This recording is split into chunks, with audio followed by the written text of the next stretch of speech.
Olá, e continuamos a programação da TV FIB com mais uma edição do FIB Produz para você. Daqui a pouco a gente vai conversar com os alunos do segundo ano de produção audiovisual, o Evandro de Souza, a Débora Dias e o Matheus Stefanini, sobre o documentário Sobre os Trilhos da História, que fala sobre a ferrovia aqui em Bauru. Se você quiser saber um pouco mais sobre esse documentário, que inclusive já está em festivais pelo Brasil afora e também no exterior, não saia daí, nós voltamos daqui a pouco.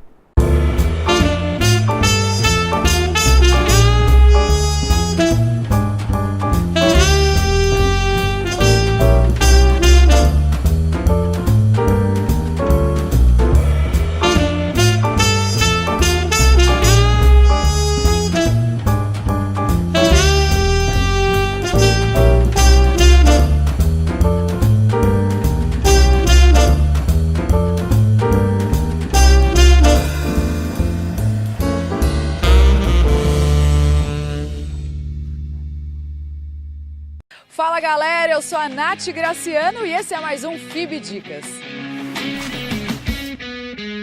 Um curso que tem tudo a ver com FIB Dicas, aqui e atrás das câmeras. Vamos conhecer a produção audiovisual, bora lá? Hoje em dia todo mundo pode fazer o seu próprio vídeo, mas nem todo mundo sabe fazer um bom material, não é mesmo? Por isso a FIB criou um curso tecnológico de 2 anos e meio justamente para isso. Para você criar os seus próprios roteiros, captar áudio, imagens de qualidade e produzir. Mas gente, não é só prática não, tem teoria também. Professora, produzir vídeos é uma arte? Sem dúvida, né? E não adianta ter todo o equipamento do mundo, toda a tecnologia disponível, se não tiver um olhar treinado esteticamente, né?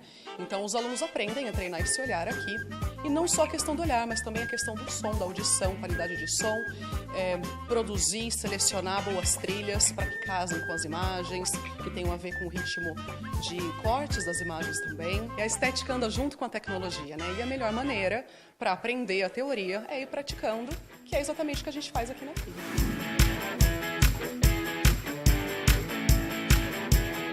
E no final do curso, os alunos desenvolvem um projeto como um curta-metragem que vocês estão vendo agora.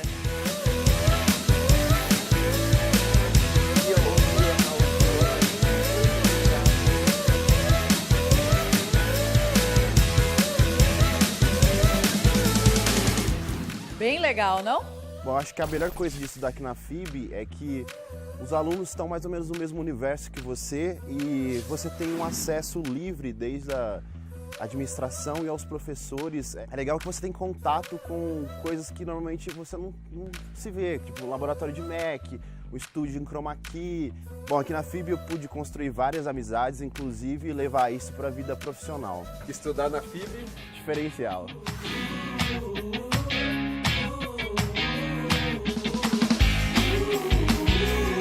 Produção audiovisual. Você curtiu, né? Também, gente. Se você quiser saber mais, é só acessar o site da FIB, fibbauru.br. É só BR mesmo, gente? É isso mesmo, produção.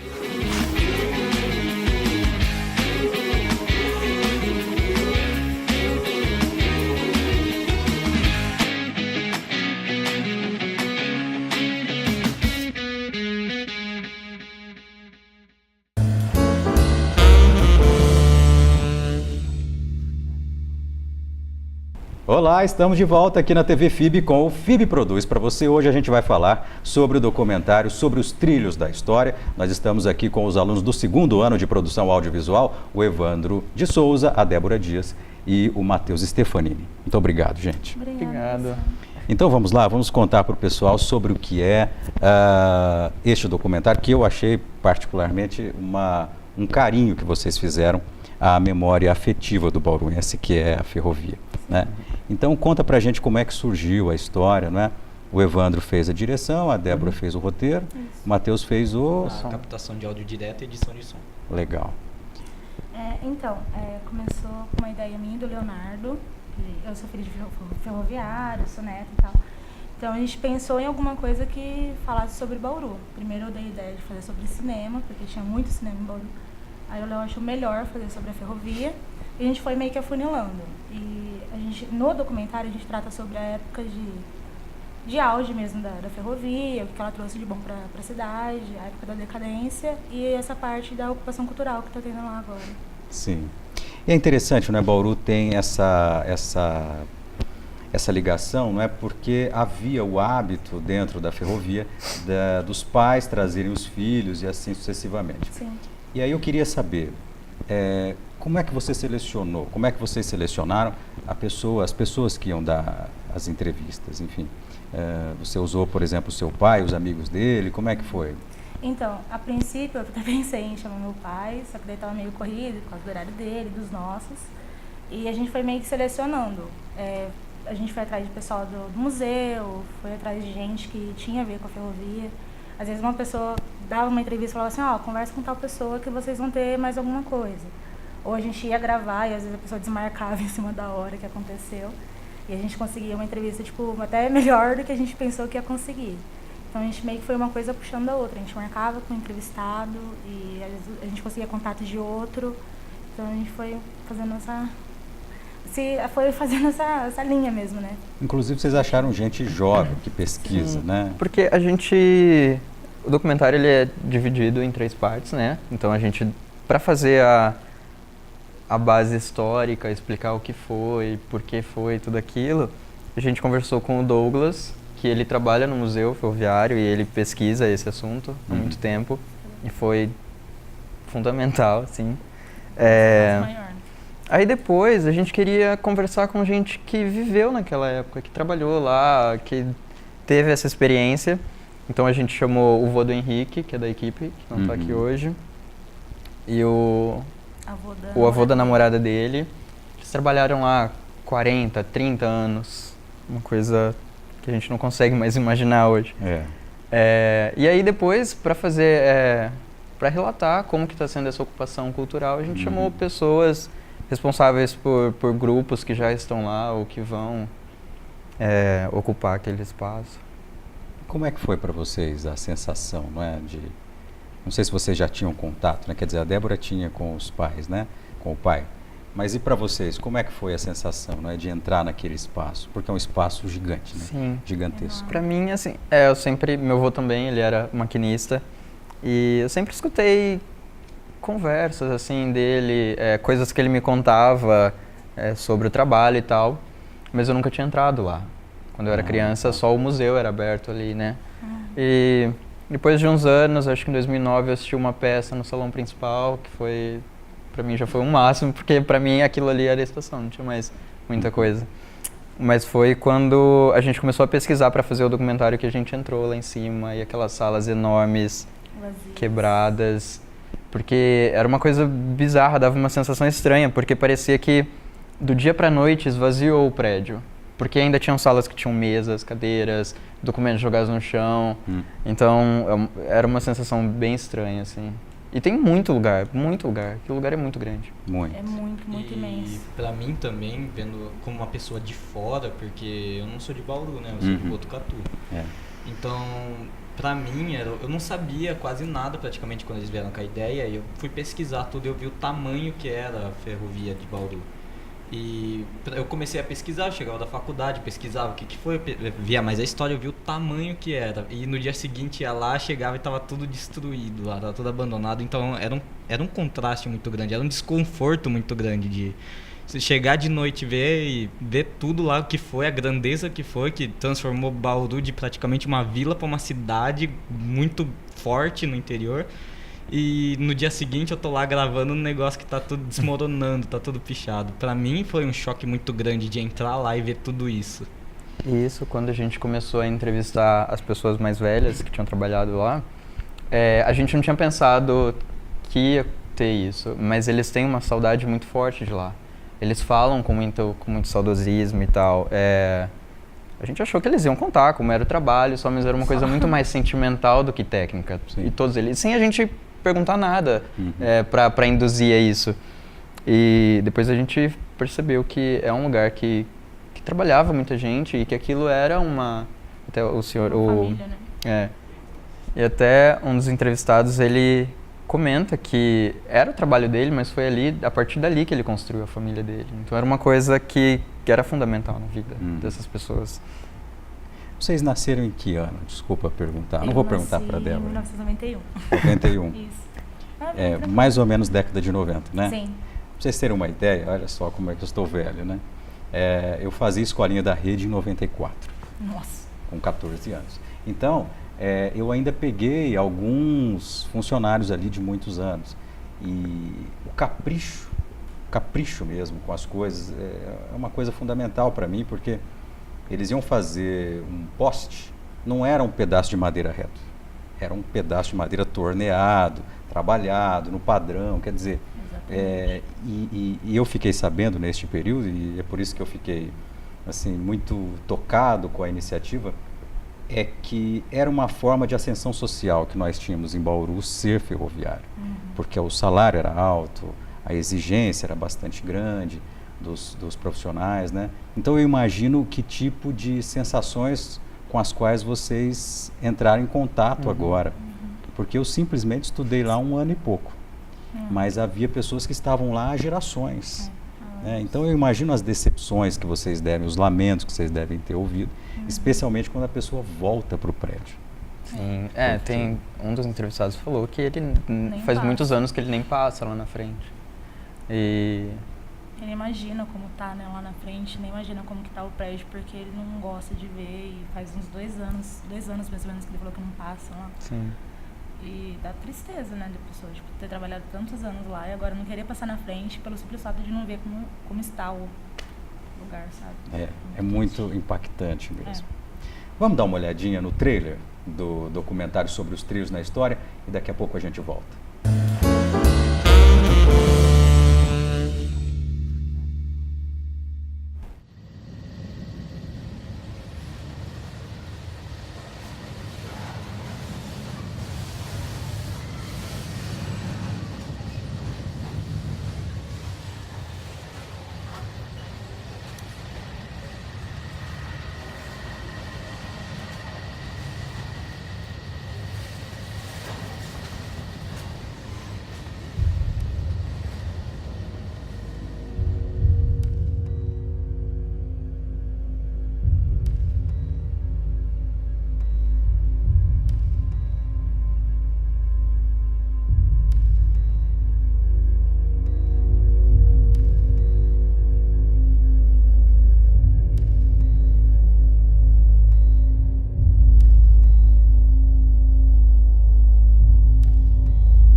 Acabou de ver um pedacinho, né, ou melhor, o trailer sobre o documentário sobre os trilhos da história, que é feito aqui em homenagem, não é, a todo o patrimônio da ferrovia aqui na cidade de Bauru, feita pelos nossos alunos do 2º ano de produção audiovisual das Faculdades Integradas de Bauru.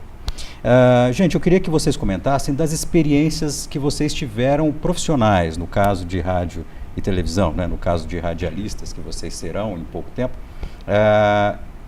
Como é que foi a execução do trabalho, um trabalho que, no fim das contas, mostrou para vocês, de alguma maneira, que vocês são leitores da sociedade, não é? Quer dizer, vocês são intérpretes de fatos. Vocês pegam um assunto extremamente sensível para o bauruense e vocês conseguem transformar em algo significativo. Então, eu queria que vocês fizessem esse paralelo. Finalmente, um produto assim aceito, bem aceito, e vocês ali como profissionais. Como é que foi a experiência profissional? Como é que foi construído isso? Eu acho que nenhum dos integrantes do grupo tinha feito um trabalho tão grande. A gente já tinha feito outros trabalhos em outras matérias e tal, e até fora da faculdade, mas nada que exigisse tanto da gente. Nós éramos em 6, então a gente dividiu o máximo de tarefas possíveis para cada um ficar responsável, mas, como eu disse, foi uma exigência muito grande, porque a gente teve que entrar em contato com pessoas que a gente não conhecia, tentar explorar alguma coisa delas sobre esse assunto e depois ver como que ia montar isso numa ordem que ficasse coerente, que não saísse do tema e que não ficasse maçante. E eu acho que foi mais isso, deu pra sentir de verdade o que é fazer. Eu sou um produtor audiovisual. Porque foram 26 minutos e depois quando a gente apresentou no teatro, muita gente falou que queria saber mais, queria que fosse um pouquinho maior, não sei o quê. Fazer um longa? Pelo amor de Deus. E aí a gente ficou muito feliz, porque significa que agradou as pessoas, né? Sim. Mas elas não sabem o quão difícil foi chegar naqueles 26 minutos. Exatamente. Não por falta de material, muito pelo contrário, a gente tinha muita coisa. Sim. Mas costurar todas aquelas entrevistas para ficarem numa linha só foi bem difícil. E você, Débora, como roteirista? Nossa, foi extremamente difícil, porque até então eu tinha escrito curtas-metragens, então é mais fácil você criar um personagem, você inserir diálogos ali, você induzir o que a pessoa tem que falar ou não. No documentário, eu acho que eu perturbei todos os professores possíveis. Eu enchi o saco de todo mundo, eu não sabia o que fazer, eu estava muito perdida, mesmo sabendo como fazer um roteiro, estruturar certinho. Então eu fiquei com muita dificuldade. Aí eu ia e perguntava, mas como que eu faço isso? Mas não tem como você montar, não tem assim como você ir lá e escrever um roteiro. Você vai fazer isso com o produto final, você vai costurar o que deu pra vocês aproveitarem e vai montar. Falei, meu Deus do céu, então tá. Aí eu ia, pesquisava, jogava os personagens, colocava mais ou menos o que a gente queria. Aí eu mostrava pro Evandro, falava, Evandro, tá bom? Ele falou, não, tá ótimo. Eu, não, mas não tá bom, tá estranho. Porque não tem aquela coisa, aquela cara de roteiro certinha, né? Com todas as falas e tal. Então foi bem difícil. Aí eu fui assistente dele também, de direção, então foi difícil também. A gente produziu, acho que todo mundo ficou meio que de produtor. Então foi uma coisa meio desesperadora, porque meu tempo era muito difícil, fazendo curso, fazendo faculdade, trabalhando no hospital, então era meio louco o negócio. Mas eu acho que deu pra gente crescer, profissionalmente falando, porque deu pra gente sentir o que era o trabalho, o que virou o trabalho no teatro. Que até então a gente tinha apresentado para os nossos colegas, professor, tá, tipo, legal, joia, ganhou uma nota. E isso daí foi pro teatro, foi externo. Sim. Aí quando a gente teve a receptividade do público, foi bem legal, foi bem diferente. Eu ia perguntar sobre isso. O Matheus, antes da gente falar disso, fala da sua experiência. Eu vou falar principalmente como foi a experiência como editor de som, né? Que foi onde mais me exigiu tempo e concentração, porque quando a gente estava gravando, quando a gente tinha terminado de gravar, já estava indo para pós-produção, eu estava numa época de treinamento do trabalho que eu tô hoje. Então eu pegava, ia pro treinamento, ficava lá praticamente o dia inteiro, vinha de noite pra faculdade, e que horas que eu ia editar isso? Aí eu ficava madrugada, ficava até 3, 4 horas fazendo as coisas. E o Evandro era engraçado, porque ele falava, leva seu notebook na faculdade, porque eu tenho material pra te passar, e você já faz de noite, tá? Tá, aí chegava 10, 15, 20 GB de material pra eu fazer. Aí ele, não, mas tenta trazer, se não der pra trazer amanhã, traz no dia seguinte, tá? Foi uma experiência maravilhosa, porque desde que eu entrei na faculdade, eu sempre entrei com esse foco eu já entrei sabendo que eu gosto de mexer com som. Então... Você é músico, não é? Eu sou músico. Então, eu cheguei já gostando de mexer, tanto que eu acredito que foi esse um dos motivos deles terem me chamado também para fazer parte da equipe. E isso me ajudou a melhorar muito, sabe? Do que eu fazia o som e ficava mais ou menos, eu percebi que consigo fazer um material bom. Legal. E eu pegava, enchia o saco do René, que dava aula de desenho de som pra gente, pegava de madrugada, me mandava mensagem no Facebook e falava, professor, me ajuda, tá acontecendo tal coisa, o que eu faço? Legal. Aí pegava e respondia, não, faz tal coisa que dá certo. Eu nunca enchi tanto o saco de um professor que nem eu enchi o saco do René durante o trabalho. E foi um negócio que o Evandro, principalmente, me ensinou muito a trabalhar com profissionalismo. Eu nunca fui tão profissional em alguma coisa que eu fiz de trabalho, de faculdade, assim, como eu fiz nesse documentário. Então, não só o Evandro, a equipe toda me ensinaram, sabe, que se eu eu falei que eu vou abraçar essa causa, se eu lacei o compromisso, então vamos fazer direito. Então, sabe, pegaram firme em mim e falaram, não, ó, ou faz, e faz direito. Sim. Então, me ajudou a ser muito profissional também. Tanto que até hoje tem amigo meu que grava vídeo, manda o vídeo pra mim e fala, ó o áudio como que tá, não tem como se arrumar? Até hoje, né? Bom. Então, foi uma experiência que hoje eu percebo que, pra mim, mas como um profissional mesmo, como pessoalmente, me ajudou a crescer bastante. Que legal. E aí, depois das notas, etc., tudo bacana, o dia da estreia no teatro. Eu tive pessoas conhecidas que estiveram lá, eu não pude ir, e disse que as pessoas ficaram bastante emocionadas. Queria que vocês comentassem essa experiência. Eu esqueci de falar isso com vocês, ele colocou espiões no teatro. Não foram espiões. Foram amigos mesmo que foram o interesse mesmo de saber, porque o assunto ele mexe, né, com o bauruense. E aí eu queria que vocês descrevessem para o pessoal de casa como é que foi essa noite, né? Foi pavorosa, assim, porque antes a gente tava aqui, a gente nem conversava muito, a gente ficava meio perdido, assim, sem rumo. E aí foi chegando a hora, e as pessoas chegando, ai meu Deus, é agora, né? Mas no final, quando você vê que os elogios das pessoas e as pessoas falando que queriam ter visto mais e dando parabéns, aí é demais. Porque é um trabalho ali, foram meses que a gente perdeu não, né? Meses que a gente gastou. Investiu nisso e teve um resultado bom. Sim. Eu acho que isso é uma realização muito boa. Acho que foi bem isso daí mesmo que o Evandro falou. Seu pai estava lá? Sim, meu pai, minha mãe. Eu só não levei meu avô porque ele tá com problema de visão, então é meio ruim de sair à noite. Mas meu pai tava lá, a hora que terminou tudo, ele veio e me abraçou. Acho que foi a parte mais, assim, pra mim, foi o ápice. Ele falou que tinha muito orgulho de mim, que ficou maravilhoso. Estamos fazendo alguma coisa certa na vida. Meu Deus, alguma coisa de certo na minha vida eu tô fazendo finalmente. Que legal. Então, acho que foi uma das coisas mais emocionantes pra mim. Foi ver minha família falando que tinha orgulho de mim, que foi maravilhoso, que era tudo aquilo mesmo e tudo mais. Então, pra mim, foi muito isso.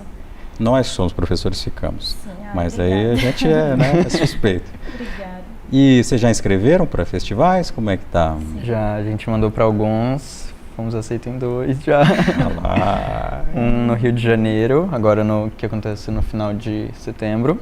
E outro em Istambul, na Turquia, em outubro. Muito chique você. Gente, olha, eu só posso dar os parabéns de novo. Fiquei muito contente com essa produção, porque acho que é isso mesmo que a gente faz, né? E, repito, como leitores da sociedade que nós somos, comunicadores sociais, somos isso, né? Somos leitores que traduzem determinados aspectos para as pessoas saberem, né? Para as pessoas se emocionarem. E acho que se vocês conseguiram trazer significado, né? Ou pelo menos fazer um carinho mesmo nessa memória afetiva do bauruense e da história de Bauru, vocês estão no caminho certo mesmo.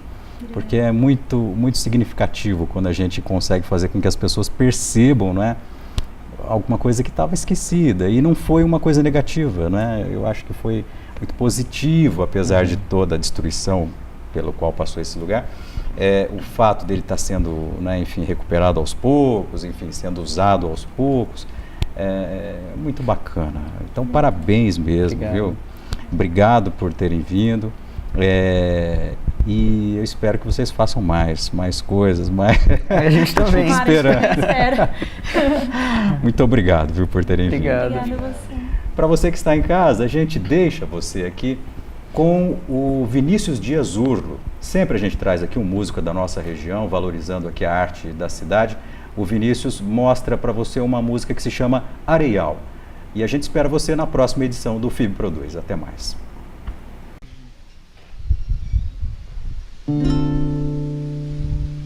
Hoje eu vou dormir na praia, num trapiche de madeira, feito um moleque vadio,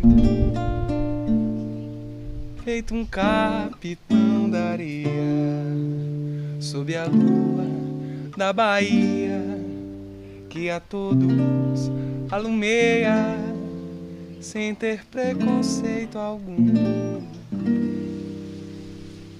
Lua velha, companheira, manda avisar Pedro Bala que vai chegar nosso dia, ainda que não amanhã, de repartir a Bahia, um pouco pra cada um, que é pra não ter sem nenhum. Um pouco pra cada um, que é pra não ter sem nenhum. Bahia pro filho da lavadeira, Bahia pra filha do pescador, Bahia pros filhos da capoeira, Bahia de Queto, de Angola, de Jejinagô, Bahia de Queto, de Angola, de Jejinagô. Vai passar nesse dia bando de lampião, junto com Volta Seca, libertando o sertão dessa gente mesquinha que não quer dividir o pão, que se acha dona da terra, mas não planta no chão.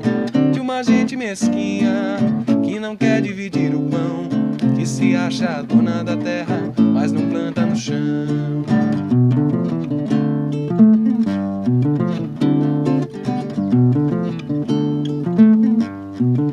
Pedro Bala, Virgulino, litoral e sertão, capitães da areia, bando de lampião.